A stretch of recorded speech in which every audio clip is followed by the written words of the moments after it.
Good morning, 6:30. We are midweek. How crazy is that? So today we're talking about disappointment. And there are some personal reasons why I'm bringing this to you, but I also think actually I don't have to be a mind reader to know that most of us, if not all of us, at some time around maybe half an hour ago, we could have felt disappointment in our lives. Sorry, I'm really uncomfortable. I'm just going to do a quick jiffle here. Sorry.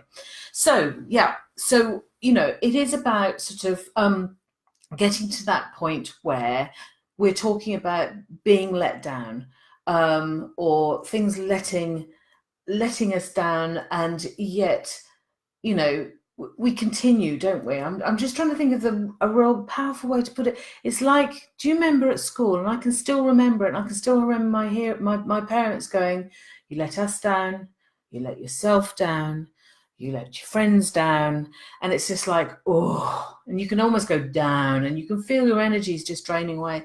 So, I don't think any of us has never experienced it, and I just want you to think about it, especially parents, because if you're using that with your children, it will last with them. So be careful what you're saying. But if you think about it, in what context have we been let down in the past, or being let down now? So relationships, yeah, we're let down in relationships, absolutely, and it's not really surprising because we are all individual people, and 9 times out of 10 there'll be something that will crop up that actually it's all about us. And at the moment, sort of things like business might have to take a priority, even if it's for a short while, but it could leave somebody in the relationship feeling slightly out of kilter. Um, Friendships, without a shadow of a doubt, how many times when you actually just need that somebody just to ask you how you are, and they don't bother, they're off, they're doing their own thing, they don't notice you. We see it a lot, don't we? Now we've got social media, where you've got people who actually are having a pretty rotten time, but it's not until they bloomin' well post, and then all of a sudden somebody's, my door is always open, and all the rest of it. Actually, we should be on it. If we actually call ourselves a friend, we should be on it, because this is where our resilience comes from for life. Is these close knit, sort of supportive relationships that are around us. So, yeah, friendships are a real massive area.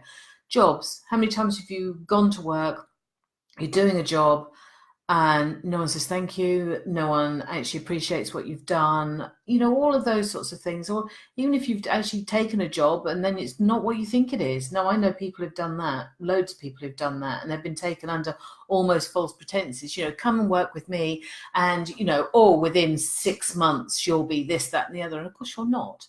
And it depends. Even when you start sort of, I remember when I was doing Tupperware in the old days, it's like, come and do this, and then you'll be doing this, and you'll have a car, and you'll have this and that and the other. And of course, actually what they forget to tell you is just how bloody hard you have to work. And that's a real shame, because actually you feel let down, you feel it's the company's fault, but actually, no, it's how we sell it to each other. What else have we got? So, you go to parties. And people don't turn up. You book a party, people don't turn up. You book a training and people don't turn up. And you think, actually, I put all that work and effort in, and people just disappoint you. They just don't turn up. Um, and how many times have you thought about, sort of actually going to a party and you just sit in the corner, you expect somebody else to entertain you? Again, but you feel let down, but so does the hostess. So anyway, so yeah, so it's along those lines. So I mean, the list is probably absolutely endless for everybody, because if we actually asked a lot of people on here, the list would be endless of where you felt disappointment. And it's always been one of my major business concerns and life concerns, where I don't deliver. I don't deliver value. And I think we're all along that kilter. A lot of people will want to just take, but there's an awful lot of us out there with that balance there, or are here to serve. And this is something that's really been bugging me, because I have bought a training. I'm in a training at the moment, and I've paid for it. And it was sold to me that actually it was going to increase my business, increase my flow of clients. It was going to increase my exposure to the social media world, and get more followers, and this, that, and the other. Oh, it was sold all these sorts of things. I'm thinking, yep, I'm going to commit to this. Oh my God. The biggest thing I've got out of it is a very full messenger inbox, and messages throughout the day about how great these people are. Buy my tickets, buy my conference, buy my book, buy my ledger, buy my plan, buy my this, buy my that, and all the rest of it. And I'm thinking, wow, I just paid for your advertising campaign. Do I feel like I'm disappointed? Yeah, I do. I feel very disappointed. However, rather than turning my back on it, I'm going to drain this for everything it's got. I'm going to use it to engage with other people. I'm going to use it for as many of the benefits that I can actually see out of it, because again, it's that sort of thing, is I can feel disappointed or I can take action, and I believe I'm going to take action. So that's where I'm coming. But it does leave you feeling, God, hang on, when you've committed to something and you've done it, in good faith, it makes you feel foolish. It doesn't matter where you are in your business or in your company or in life, however old you are, you will feel foolish. You've been real screwed over, haven't you? You give your hard-earned money and then no one delivers to you. You feel demoralized, absolutely demoralized, and you wonder where you went wrong or what you did to deserve it. Oh, sod that. It's not about deserving. It really isn't. What you do deserve is not to sit back and feel like this. Hurt, bruised, burnt, be gone, because it's actually a real sign that you can do something with this. Now, this is where the hard question comes from. This is where self-coaching really comes into its own, because it is taking that and actually doing something with that situation where you are feeling like that. It is, I don't care how many quotations we get about falling down and standing up and all the rest of it. Oh my God, don't even hit the bloody floor. Come on, we can do this. It is about sort of thinking about that tough reality. How many times have you done this to someone else, to yourself? Let yourself down. Now, by actually accepting that type of thing, you are doing exactly that to you. They are faceless. They don't even know you're out there. Yes, you've paid your money. Yes, you've whatever it is.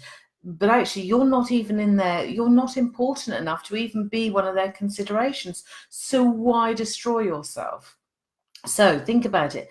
How many times do you set yourself a target? Losing weight, giving up smoking, getting fit, I don't know, changing your job, changing your business, doing something different. How many times do you set yourself this and then you don't commit 100%?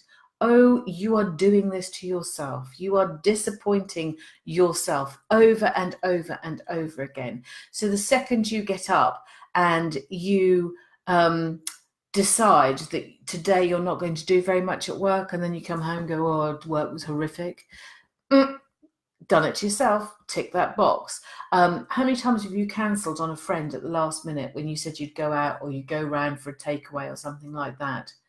Well, you've done it to them. You've disappointed them. They've probably committed and put all their energy into it's okay, I've only just got to get through today and then we'll have a laugh. And they've already started living that. And then you phone and go, yeah, can't be bothered. What does it do to that person? Because that's what happens to you. And then if you book, say for instance, you book a hostess party, okay? So you're going to host a party for someone. I'm going to put Tupperware days again. You're going to go and work.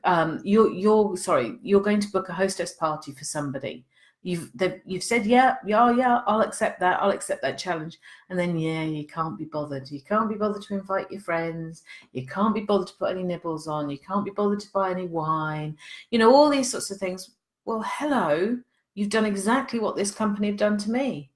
These people have put in lots of time and effort, and then you can't be bothered. And you sit there, you make all these apologies. Oh, what does it do to yourself inside? I feel rotten. If I were doing that, I would feel rotten. So, it's about sort of even down to pulling a sickie at work. How many times do you get up in the morning and you go, actually, do you know what? I really can't be bothered to go in today. However, I've got 75 staff waiting for me. I'll be in there. I will be in there. I'm not going to let them down. So it's all of these sorts of things. So, disappointment is a real thing. What we do with it is massive, because, if you actually take a look at that and you look at your own behavior, because it's all around us, so we can recognize it, translate it into potentially what we do to ourselves, and the fact that we end up accepting that this happens rather than taking it on and going, what am I going to do with it? Does that really move? How is it working for you? Does it move you forward or does it leave you festering? That's it for today. Midweek, strong one. I hope it was of value to you. Let me know. Tell me if you've been here later on. I'm not very good at looking at my thingy because I find it distracting because I watch my eyebrows. Anyway, so let me know what you think, and always share my videos. If you've got anybody out there that feels like life is just totally disappointing, let me have a watch. Anyway, I'll see you Friday. Bye for now.